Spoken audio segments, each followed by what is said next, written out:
चलिए let's see this question.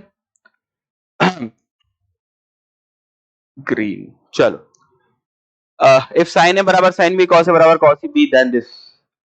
तो ए और बी में रिलेशन पूछ रहा है बेसिकली हमसे, ठीक है ना। तो जनरल सॉल्यूशन,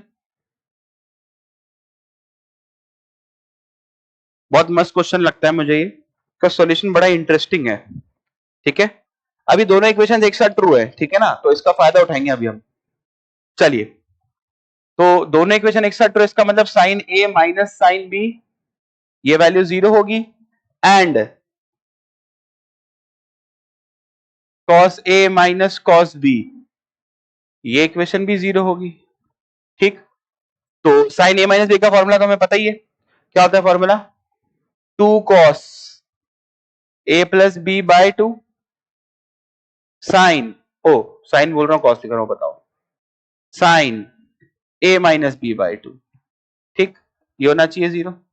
और इस वाले में कॉस भी, इसमें एक माइनस वाला बाहर आता है, हालांकि उससे कोई फर्क पड़ेगा नहीं, पर मैं लिख देता हूं, minus 2 sign A plus B by 2 sign A minus B by 2, ठीक है।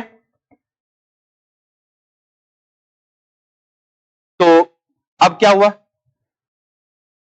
अगर मेरे को दोनों को एक साथ 0 करना है, तो ये सब तो कचरा है मेरे लिए, फायदेमंद चीज क्या है ये देखो, इसके पास भी एक sign A minus B by 2 का फैक्टर है, इसके पास भी एक sign A minus B by 2 का फैक्टर है।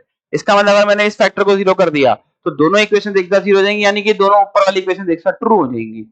तो इसका मतलब मैं क्या चाहता हूं, इन दोनों से एक ही बात कॉमन निकल के आ रही है, वो है sine A minus B by 2 जो है वो 0 होना चाहिए। That means A minus B by 2 जो है वो n पाई होना चाहिए, क्योंकि पाई के इंटीग्रल मल्टीपल पे, पाई के इंटीग्रल मल्टीपल पे 0 होता है, ठीक। तो a माइनस बी फाइनली कितना आ गया, 2n पाई, तो a कितना आ गया भाई, 2n पाई प्लस बी, ठीक है।